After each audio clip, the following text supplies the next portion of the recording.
The recruitment center on Vaxian Prime buzzed with activity as beings from across the galaxy lined up to join the Imperial Defense Corps. Commander Zethkar watched from his elevated platform, his four eyes scanning the diverse crowd below. Tall crystalline Zarathi stood next to bulky armored Krogan. Sleek Veltar with their translucent skin chatted with the insectoid Chixnari.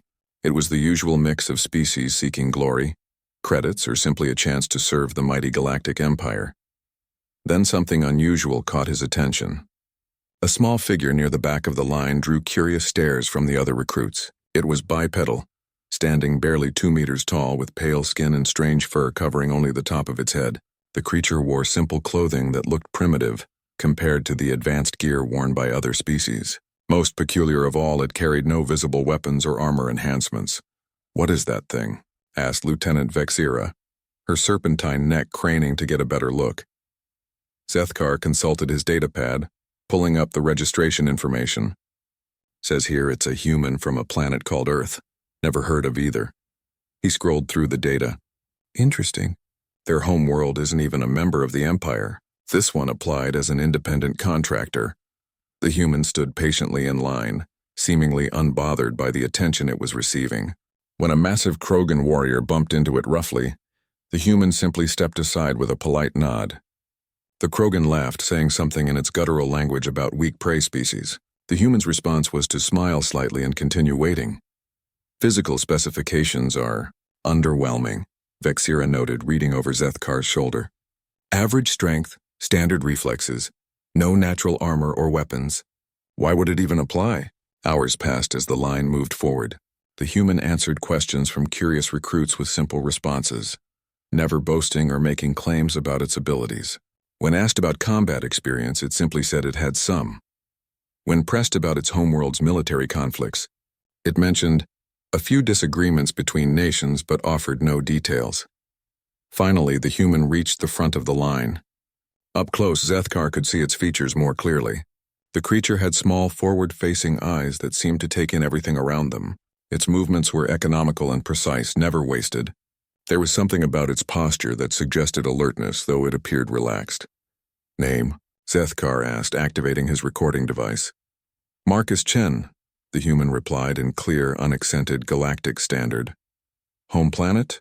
"Earth, Sol System, Orion Arm." "Combat experience?" Marcus paused for a moment as if considering how to answer. 12 years, various conflicts. Specialization? Infantry, special operations, unconventional warfare. Zethkar raised an eyebrow.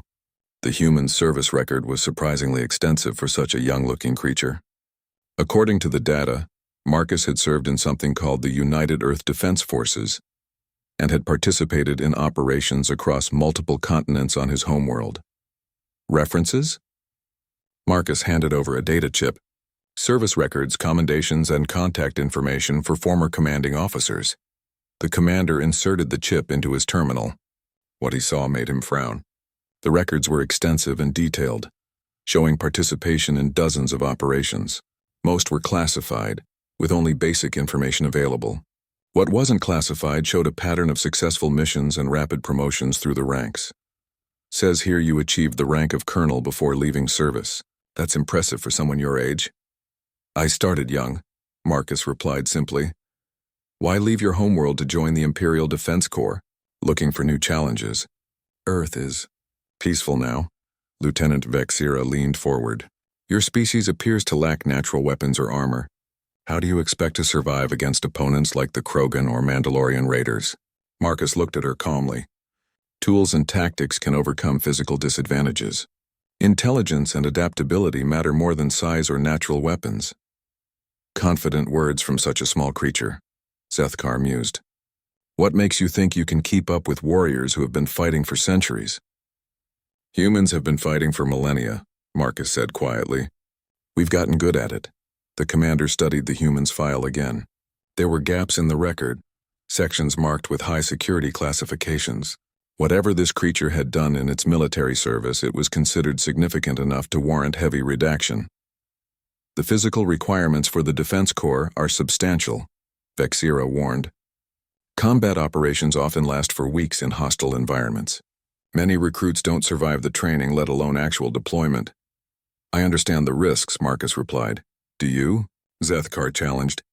Last month we lost an entire squad to Void Stalkers in the Kepler sector. These aren't the primitive conflicts of your homeworld.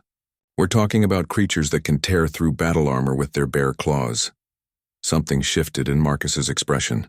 For just a moment, his relaxed demeanor seemed to harden, and Zethkar caught a glimpse of something cold and calculating in those small eyes. Then it was gone, replaced by the same polite attention as before. I'm aware that the galaxy can be dangerous, Marcus said. I'm prepared for that. The commander made his decision. The Empire was always in need of capable soldiers, and the human service record, while mysterious, was impressive. If nothing else, it would be interesting to see how a member of this unknown species performed among the galaxy's elite warriors. Very well. Marcus Chen of Earth, welcome to the Imperial Defense Corps. He handed over a datapad containing assignment information. You'll report to Training Battalion 7 on Koros Station. Transport leaves in 6 hours. Marcus accepted the pad and nodded. Thank you, Commander. As the human walked away, Vexira shook her head. I give it 2 weeks before it washes out or gets itself killed. Zethkar watched Marcus disappear into the crowd. There had been something about the creature that didn't quite add up. The service record was impressive, but humans were unknown in the galaxy. How could such a seemingly fragile species produce soldiers capable of rapid promotion and classified operations? Maybe, he said thoughtfully. Or maybe we're about to learn something interesting about Earth and its inhabitants. Koros Station orbited a dead world, its massive training facilities designed to break the weak and forge the strong. The station's artificial gravity was set to 1.5 standard, making every movement require extra effort. Drill Sergeant Kexmore, a battle-scarred Mandalorian veteran, stood before the newest batch of recruits with obvious disdain. Look at this pathetic collection, he growled, his mechanical voice amplifier making his words echo through the training bay. I see Krogan who think their size matters. Veltar who believe their speed will save them. Zerathi convinced their crystal hide makes them invincible. His gaze fell on Marcus, who stood quietly among the others. And apparently the Empire is now accepting pets. Several recruits laughed. Marcus remained silent, his expression neutral. For the next 8 weeks you will learn what it means to be Imperial soldiers, Kexmore continued. Most of you will fail. Some of you will die. The galaxy doesn't care about your feelings or your species' reputation. It only cares about results. The training began immediately. Physical conditioning, weapons training, tactical exercises, and survival skills filled every waking moment. The high gravity made everything harder, and recruits began dropping out within the first week. Marcus adapted quickly. While other species struggled with the increased weight, he seemed to move normally, as if Earth's gravity was already comparable. During endurance runs, massive Krogan warriors would start strong but fade as the kilometers accumulated. Marcus maintained a steady pace, never the fastest but never falling behind. How is the human keeping up? Demanded Grextar, a Krogan recruit who weighed 3 times as much as Marcus. It should have collapsed by now. Humans evolved on a heavy world, Marcus explained simply during a rest break. This isn't much different from home. The weapons training revealed more surprises. Marcus demonstrated familiarity with a wide variety of Imperial firearms, adapting quickly to their operation. But it was his accuracy that caught attention. Where other recruits sprayed plasma bolts hoping to hit their targets, Marcus fired single, precise shots that consistently found their mark. Acceptable shooting. Human, Sergeant Kexmore admitted grudgingly after reviewing the scores. But marksmanship won't save you when a Void Stalker is tearing through your squad. The first real test came during a combat simulation. The recruits were divided into teams and dropped into a mock battlefield, populated with holographic enemies and real obstacles. The objective was simple: survive 30 minutes while completing a series of tactical objectives. Marcus was assigned to a team with Grextar the Krogan, a Veltar female named Silena, and 2 Zerathi brothers, Quinn and Quax. As they deployed, Grextar immediately took charge, assigning roles based on species stereotypes. Krogan leads. Zerathi provide heavy support, Veltar scouts ahead, he announced. Human stays in the middle and tries not to die. The first 10 minutes went well. Silena's speed allowed her to scout enemy positions, while the Zerathi used their natural armor to advance under fire. Grextar charged through enemy lines with typical Krogan aggression. Marcus followed behind, picking off enemies that the others missed. Then everything went wrong. A group of holographic Mandalorian raiders appeared from an unexpected direction, catching the team in a crossfire. Selena took a simulated plasma hit and was declared wounded. One of the Zerathi brothers was killed by concentrated fire. Grexter was pinned down behind inadequate cover. "We're screwed," Quack shouted over the sound of simulated weapons fire. "There are too many of them." Marcus surveyed the battlefield with calm efficiency. The enemy had positioned themselves in 3 groups, creating overlapping fields of fire. Standard tactics wouldn't work, but he noticed something the others had missed. There was a maintenance tunnel that ran beneath the enemy's primary position. "Grextar, when I give the signal, lay down suppressing fire on the left group," Marcus instructed. "Quacks, target the right group but don't expose yourself." "What signal?" Grextar demanded. "What are you planning?" Marcus was already moving, slipping away from the group with practiced stealth. He reached the tunnel entrance unseen and disappeared underground. For several minutes, the others heard nothing but enemy fire. Then explosions erupted from the enemy's rear position. Holographic soldiers scattered as their formation collapsed. Marcus appeared behind the left group, his rifle firing with mechanical precision. Each shot found its target, eliminating enemies with ruthless efficiency. "Now," he called out. Grextar and Quacks opened fire, catching the confused enemies in a devastating crossfire. Within minutes, the simulation was over. "All objectives completed, minimal casualties. How did you do that?" Selena asked as they regrouped. "You moved like a ghost and fought like a machine." "Basic infiltration and flanking maneuvers," Marcus replied. The tunnel system was marked on the tactical display. "I didn't see any tunnel markings," Quacks protested. Marcus pointed to subtle symbols on their map display. "Maintenance access indicators," standard Imperial notation. Sergeant Kexmore had watched the entire exercise from the observation booth. The human's performance was remarkable, but what impressed him most was the tactical thinking. While other recruits relied on their species' natural advantages, Marcus had used the environment and careful planning to overcome superior numbers. "Interesting," he muttered to his assistant. "The human fights like it's done this before." "Sir, according to its file, this is its first exposure to Imperial military doctrine," the assistant replied. "Then it's either very smart or very experienced. Pull up its homeworld data again." As the weeks progressed, Marcus continued to excel. He passed every test, completed every challenge, and helped struggling teammates improve their performance. But he never boasted or drew attention to his achievements. When other recruits asked about his background, he deflected with simple answers that revealed nothing about Earth's military history. The final test was a survival exercise on Koros's surface. Teams would be dropped into the hostile environment with minimal equipment and required to reach extraction points while avoiding automated defense systems and hostile native creatures. Marcus's team had changed over the weeks as casualties and dropouts reduced their numbers. Now it consisted of himself, Grextar, and a new Chixnari recruit named Zixek. The insectoid warrior was skilled but inexperienced, having joined late in the training cycle. As they prepared for deployment, Grextar pulled Marcus aside. "Human, I owe you an apology. When I first saw you, I thought you were weak. I was wrong." "No offense taken," Marcus replied. "First impressions can be deceiving. On my world, strength is everything, but you've shown me that intelligence and skill matter more than size.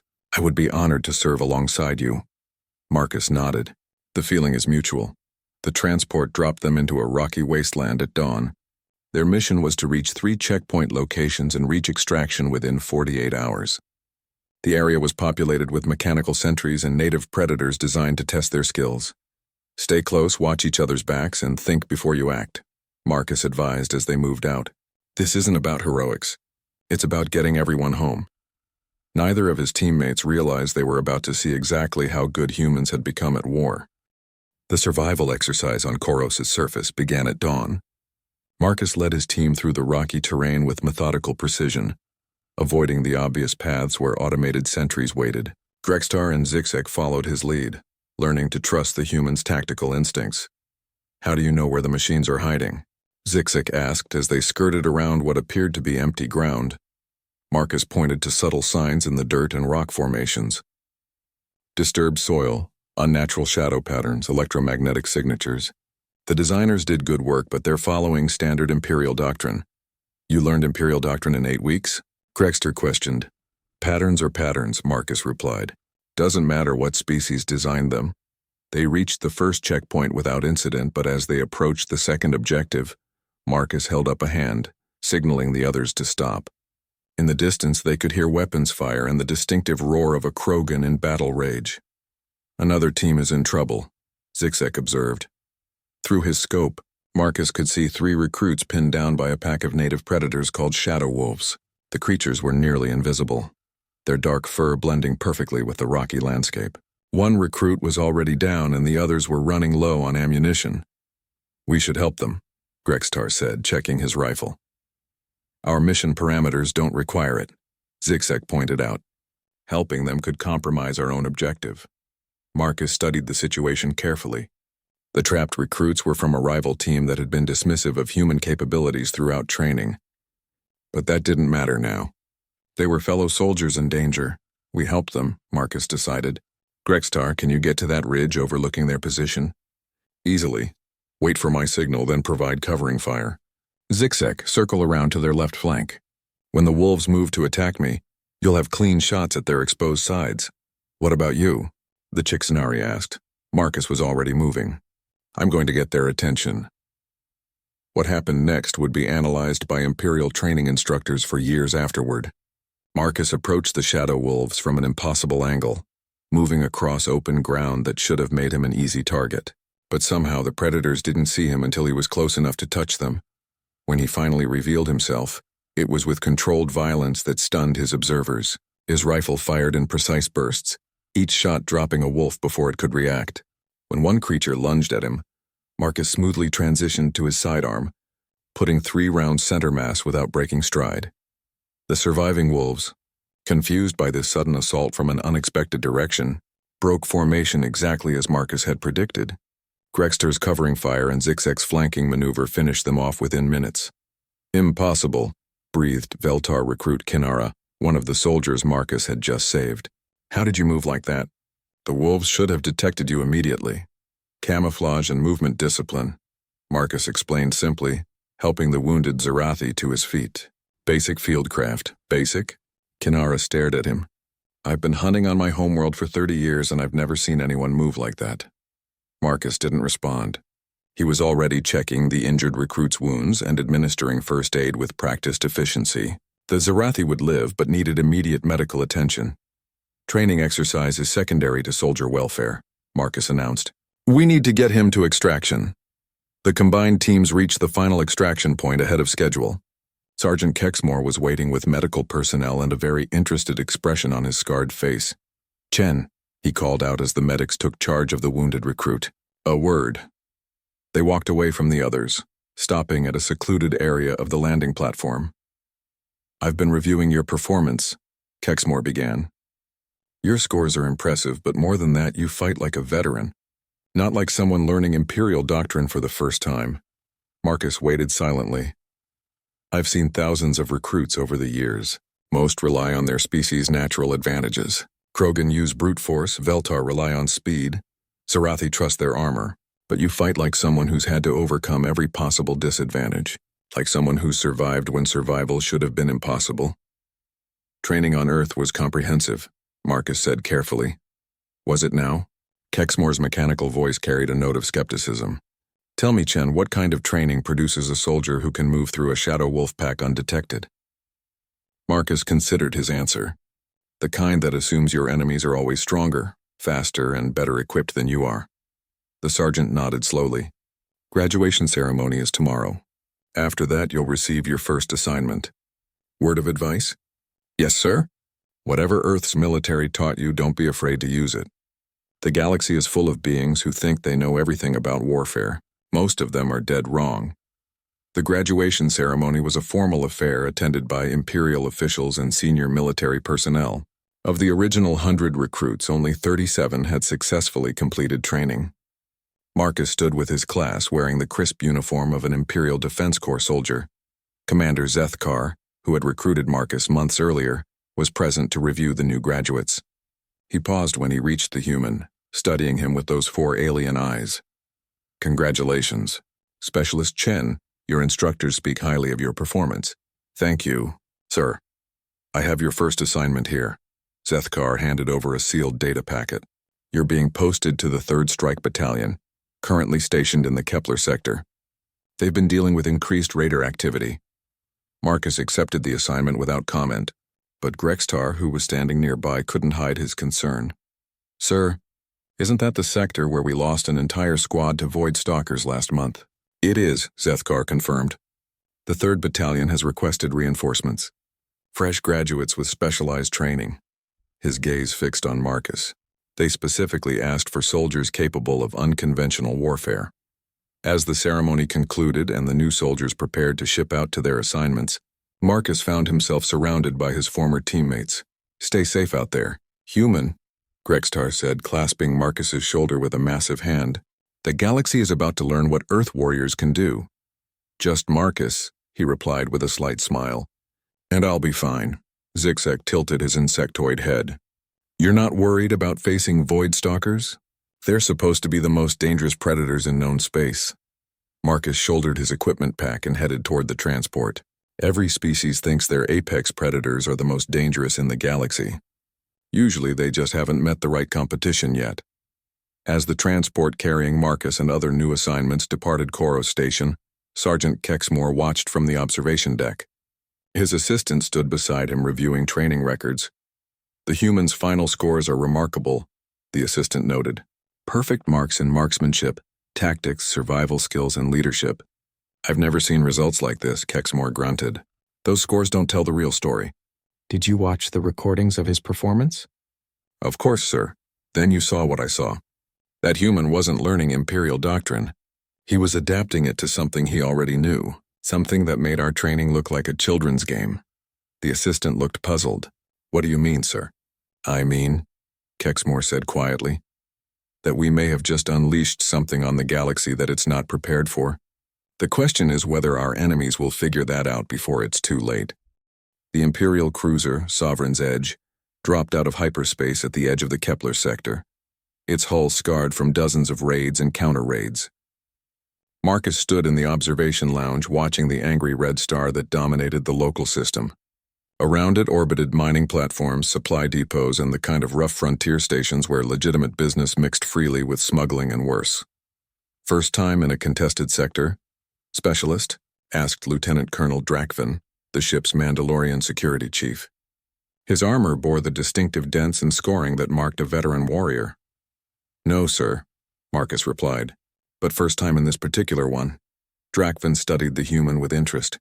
Fresh graduates were usually nervous or overconfident when arriving at their first combat posting. This one seemed neither. 3rd Battalion has been fighting here for 6 months. Raiders, pirates, void stalkers, and worse. We've lost good soldiers. I read the briefings, sir. Briefings don't capture everything, Drakvin warned. Out here, the Empire's reach is limited.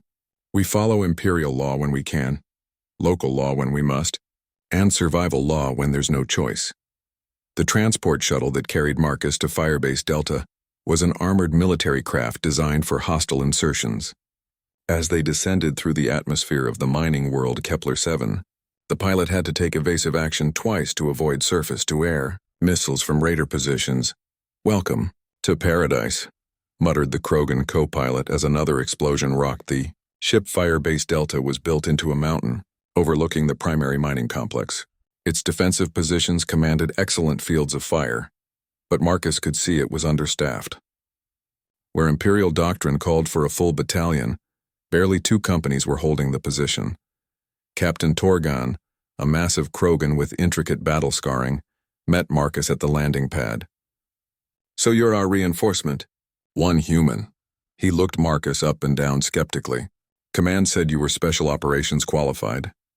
Among other things, Marcus replied. Well, you'll get to prove it soon enough. We've got raiders hitting our supply convoys, void stalkers attacking our patrols, and intelligence suggests something bigger is coming. Hope you're ready for actual combat, not training exercises. The captain led Marcus through the Firebase's facilities. The armory was well stocked but showed signs of heavy use.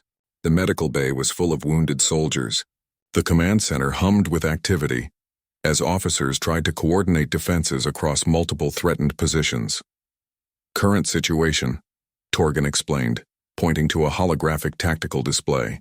Raiders control about 30% of the mining sector. They're well-equipped, organized, and they know the terrain. We think they're being supplied by someone with Imperial connections.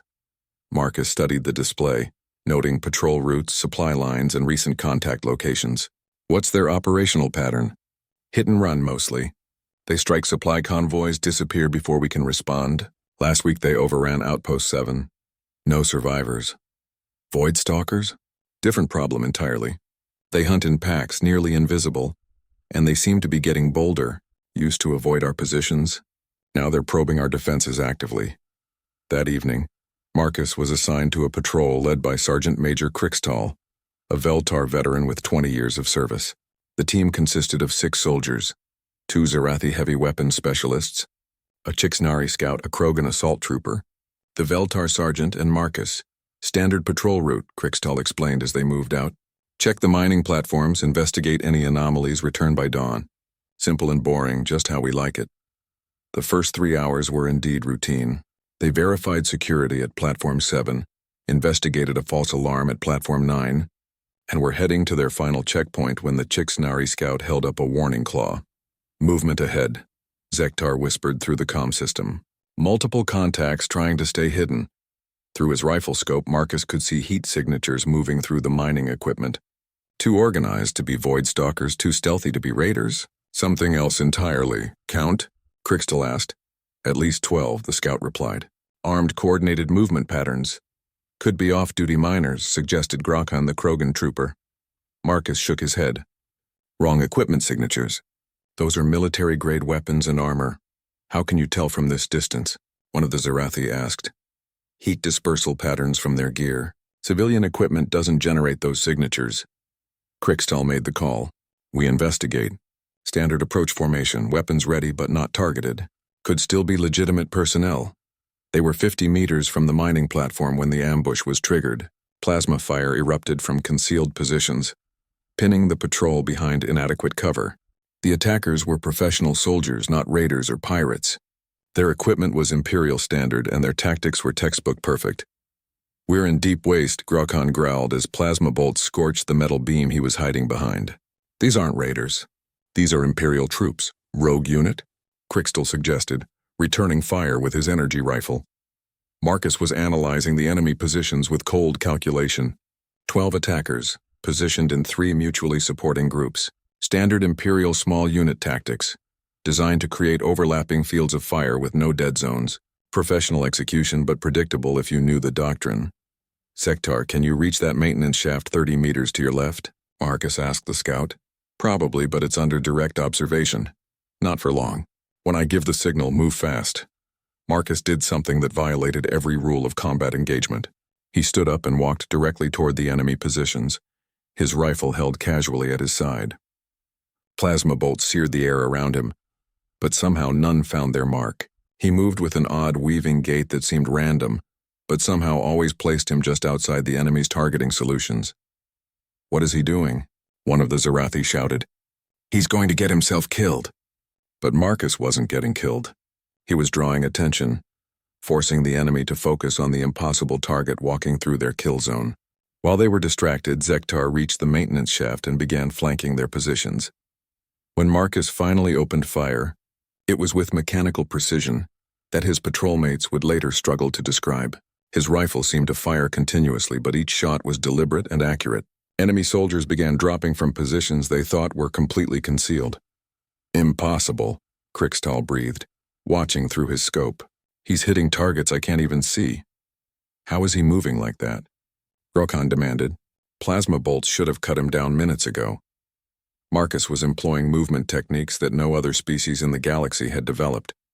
Humans had spent millennia learning to fight opponents who were stronger, faster, and better armed. They had become masters of asymmetric warfare, using unpredictability and calculated aggression to overcome superior force. The ambush collapsed within 10 minutes. 8 enemy soldiers were dead, 4 had fled. The patrol suffered no casualties. Report, Crixtall ordered as they secured the area. Marcus was examining the enemy equipment and identifying markings. Imperial gear, but modified. Someone's been supplying them with current generation weapons and armor. How did you do that? Zektar asked, his antennae twitching with confusion. You walked through their crossfire like it was nothing. Suppressive fire is designed to keep enemies pinned down, Marcus explained. If you keep moving unpredictably, it becomes much less effective.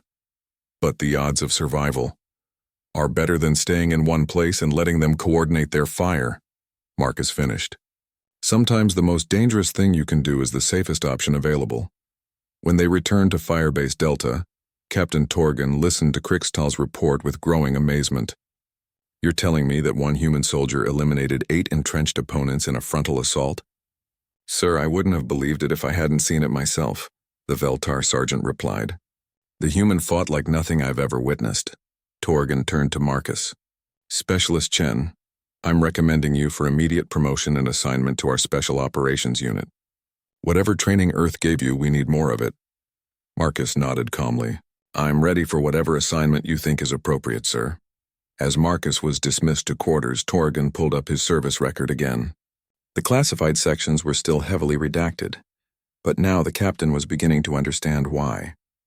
Earth might be unknown to the galaxy, but it had apparently produced warriors capable of things that veteran Imperial soldiers found impossible. The question was, if this was what one human could do, what would happen when the galaxy learned about the rest of Earth's military capabilities? 3 weeks after the ambush incident, Firebase Delta received an emergency distress call from Mining Platform 12. The transmission cut off mid-sentence, leaving only static and the sound of something that might have been screaming. Void Stalkers, Captain Torgan announced grimly to the assembled Special Operations team. Platform 12 went dark 6 hours ago. Standard protocol would be to wait for daylight and send a full company. But we can't spare that many troops. The Special Ops team consisted of 5 members. Marcus, Sergeant Major Krixtal, a Zerathi demolitions expert named Quendar, a Mandalorian sniper called Jaxazen, and a Chixnari close combat specialist, Vecni. They were the Firebase's elite unit, called in when situations required precision rather than overwhelming force. Platform 12 housed 47 workers and a squad of guards.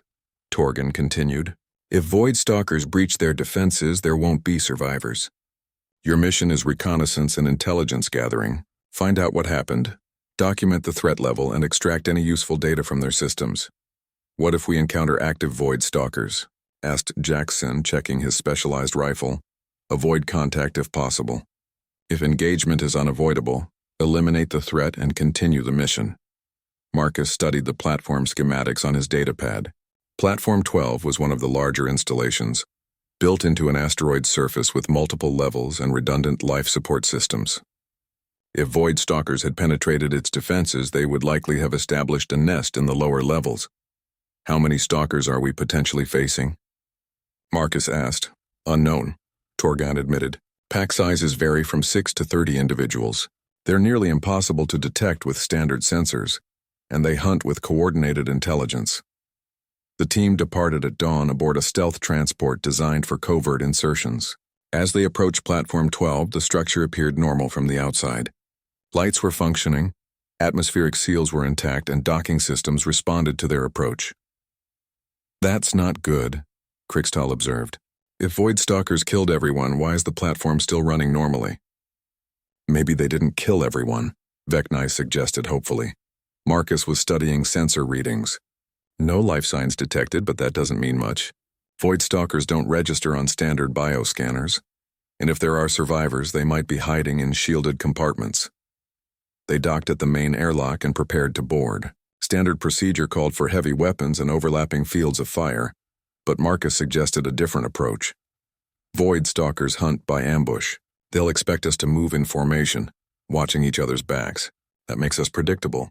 What do you suggest? Krixtal asked. We split up, move through different sections simultaneously.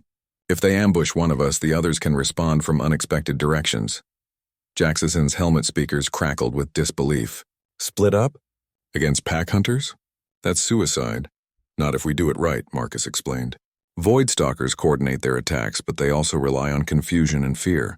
If we maintain constant communication and move unpredictably, we deny them the advantages they depend on. After brief consideration, Krixtal agreed to try Marcus's approach. They entered the platform through different airlocks, maintaining contact through encrypted comm channels. The interior of Platform 12 was a scene from a nightmare. Blood covered the walls in arterial sprays. Equipment was smashed or scattered. Bodies lay in twisted heaps, showing signs of the massive claws and razor teeth that made Void Stalkers the galaxy's most feared predators. Quendar to team. The Zarathi's voice was tight with stress. I've found the main work area. Looks like the attack happened during shift change. Bodies everywhere. Jax is in here. Security station is compromised. Guards never had a chance to raise an alert. Marcus was moving through the residential quarters, cataloging the carnage with professional detachment. The attack pattern revealed important information about the stalker's capabilities and behavior. The killings were systematic, he reported. Stalkers moved through the platform in a coordinated sweep. No defensive positions were held for more than a few minutes. How can you tell? Vecni asked from the maintenance section. Blood spatter patterns, defensive wounds, barricade construction, Marcus explained.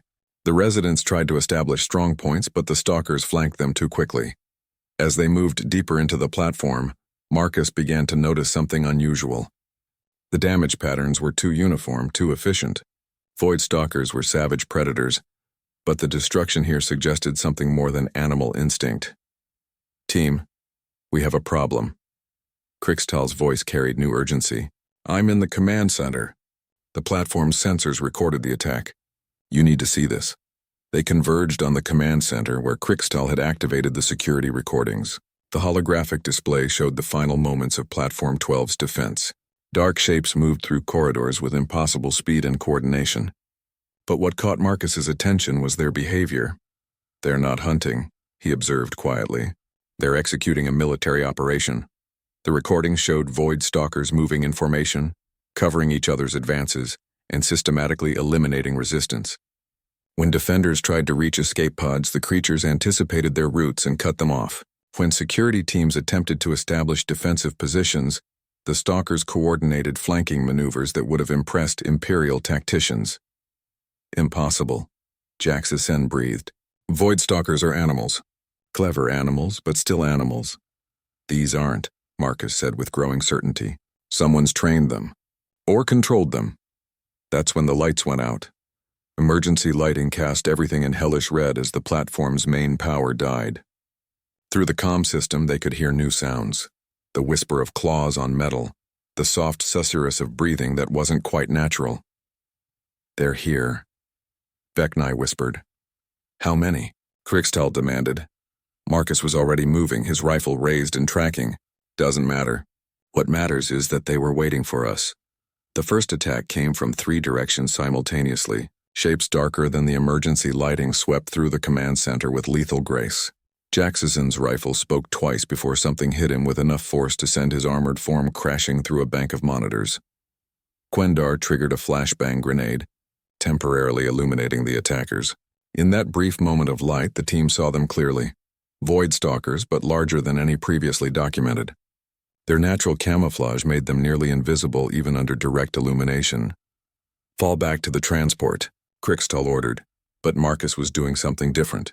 Instead of retreating, he was advancing directly toward the largest group of stalkers. His movement was flowing and liquid, somehow avoiding claws that should have torn him apart. Chen, what are you doing? Vecni called out. Marcus didn't answer. He was operating on instincts honed through millennia of human warfare, fighting with techniques that no other species had developed. When a stalker lunged at him, he twisted aside and put 3 round center mass before it hit the ground. When 2 more attacked from different angles, he somehow placed himself in the exact position where their approaches interfered with each other. What the rest of the team witnessed next would haunt their dreams for years. Marcus fought 6 Void Stalkers simultaneously and won, not through superior strength or speed, but through perfect tactical awareness and absolute ruthlessness. He anticipated their attacks, exploited their coordination against them, and eliminated them with mechanical precision. When the emergency lights finally stabilized, 5 Void Stalkers lay dead around Marcus. He was checking his rifle's ammunition count as if nothing unusual had happened. Report, he said calmly. How? Was all Jaxison managed to say, pulling himself upright despite his damaged armor. Void Stalkers are ambush predators, Marcus explained. They rely on stealth, surprise, and pack coordination. Remove those advantages and they're just large animals with claws. Just large animals? Quendar stared at the carnage around them. These creatures have terrorized the galaxy for centuries. Marcus holstered his sidearm and activated his comm system.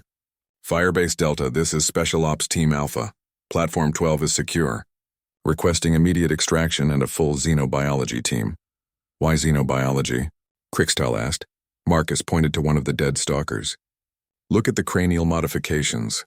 Someone's been enhancing them. Cybernetic implants, neural interfaces. These weren't wild animals. They were weapons. As they waited for extraction, the team processed what they had witnessed. Marcus had fought 6 enhanced Void Stalkers in close combat and emerged without a scratch. More than that, he had analyzed their attack patterns, identified their weaknesses, and exploited them with clinical efficiency. Chen, Krikstal said quietly. I've fought Void Stalkers before, lost good soldiers to them. What you just did, it's impossible. Marcus was examining the cybernetic implants with professional interest. On Earth, we have a saying, nothing is impossible for someone who doesn't know it's impossible. What kind of world produces warriors like you? Vekanai asked. Marcus looked up from his examination of the dead stalkers.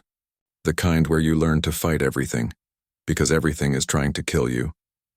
When the extraction team arrived, Imperial Command responded to Captain Torgan's report with unprecedented speed.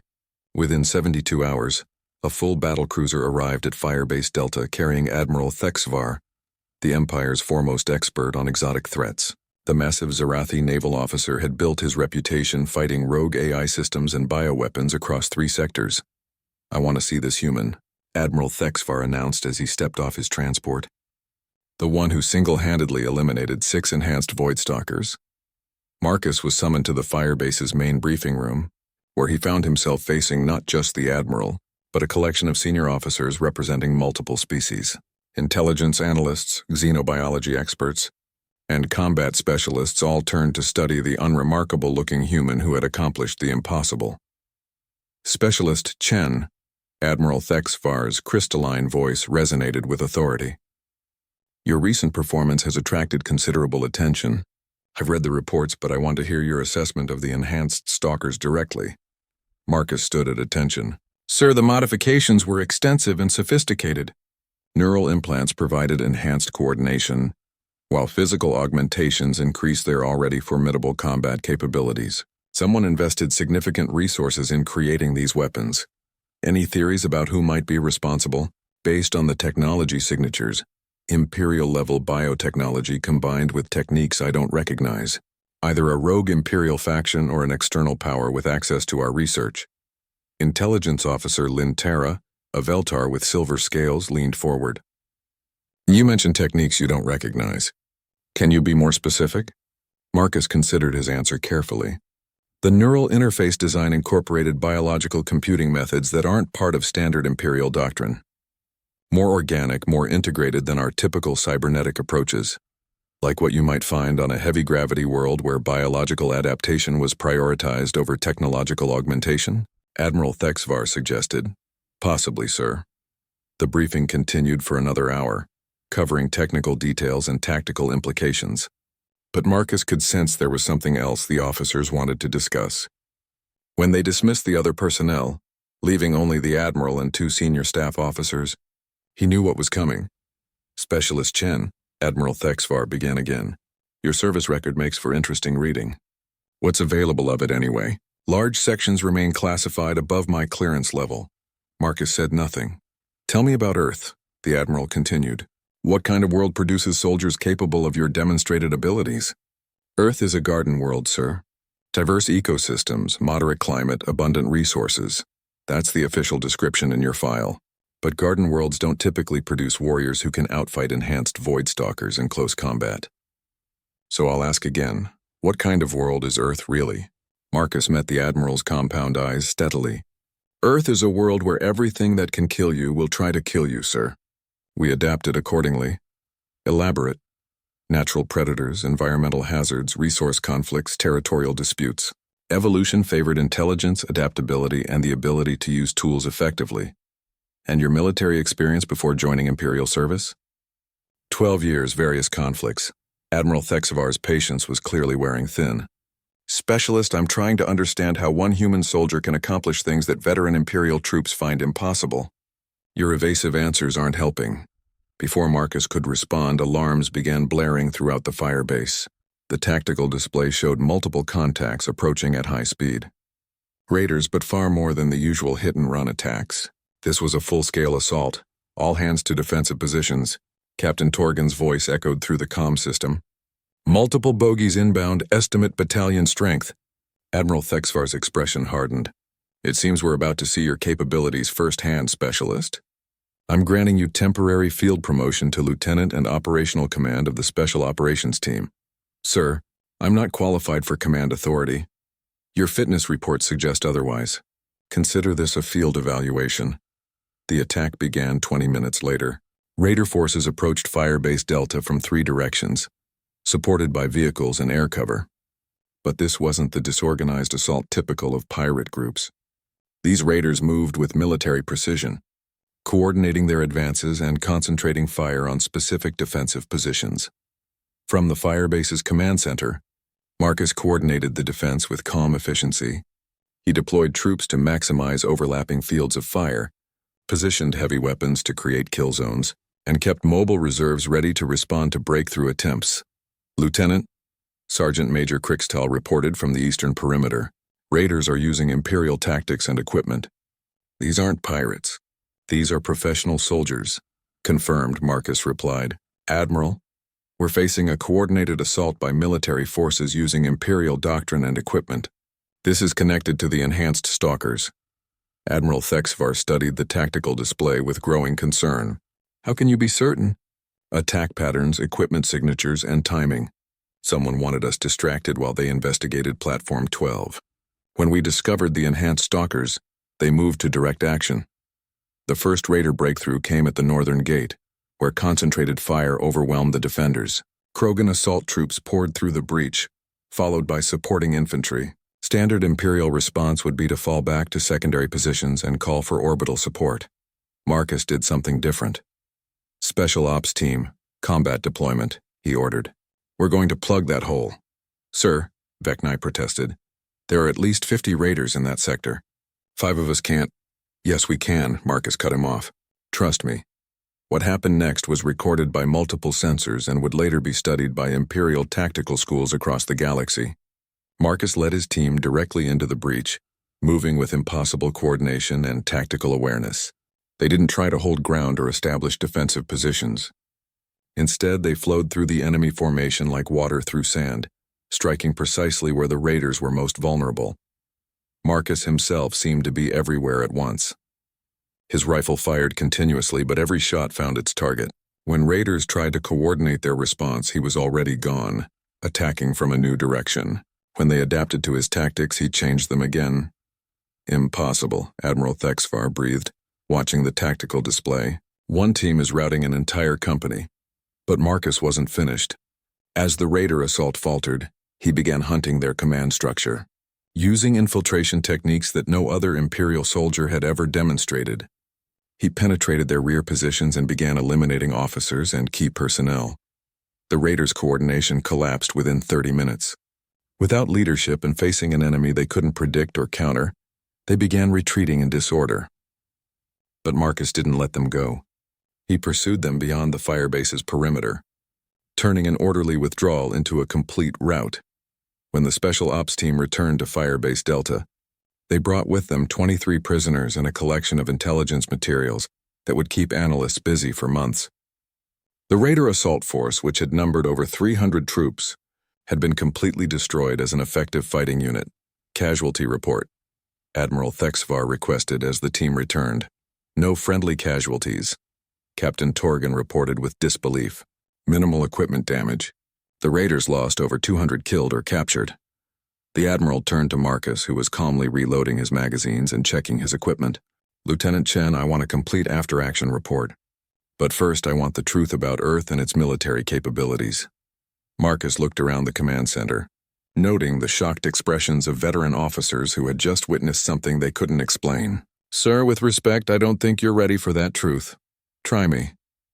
Marcus was quiet for a long moment, choosing his words carefully. Earth has been at war for its entire recorded history, sir. Not occasional conflicts or territorial disputes. Continuous total warfare between competing human factions. We've had over 5,000 years to perfect the art of killing each other efficiently. 5,000 years of continuous warfare. Intelligence Officer Lintara's scales paled. How is that possible? Because we're very good at it, Marcus replied simply. And because we keep finding new ways to fight. When one method becomes ineffective, we develop another.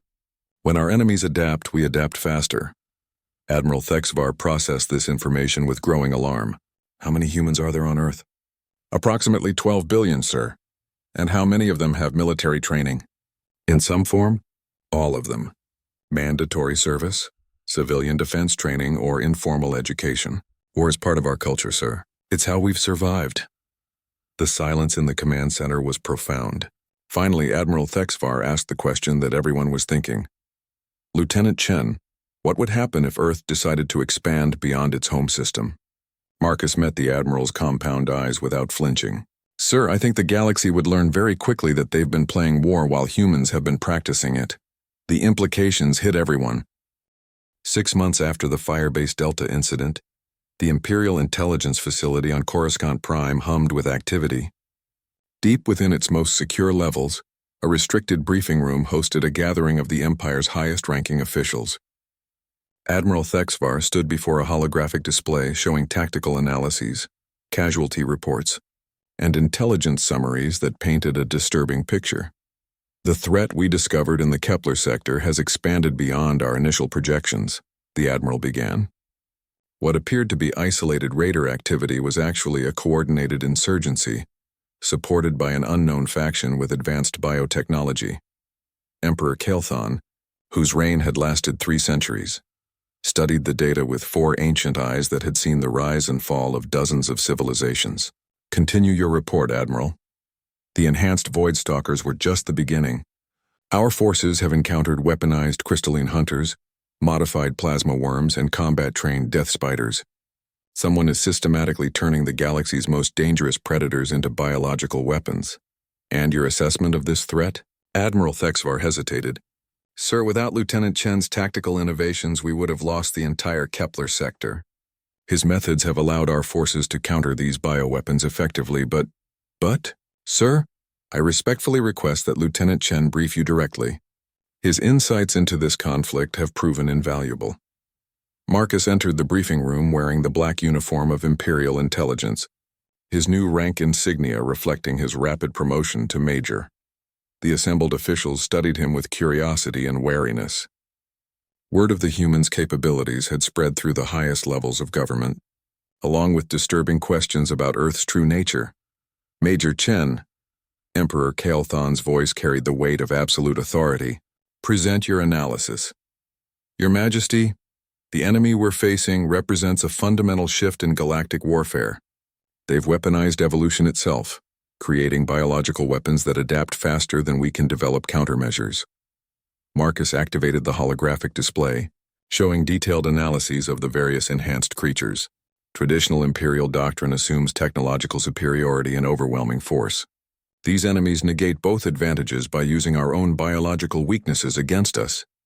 And your recommended response? Asymmetric warfare, sir. We need to fight unpredictably, using methods the enemy cannot adapt to quickly. Methods like those you demonstrated at Firebase Delta? Yes, sir. Among others. Intelligence Director Keeksvar, an ancient Veltar whose scales had turned silver with age, leaned forward. Major Chen, our analysts have been studying your combat recordings. Your tactical approach incorporates elements we've never seen before. Where did you learn these techniques? Marcus had spent months preparing for this question. Earth's military history spans millennia, sir. We've been forced to develop strategies for fighting opponents who were stronger, faster, and better equipped than we were, such as guerrilla warfare, psychological operations, adaptive tactics, and what we call total war doctrine, the concept that no method is off limits if it achieves victory. Emperor Kael'thon studied Marcus carefully.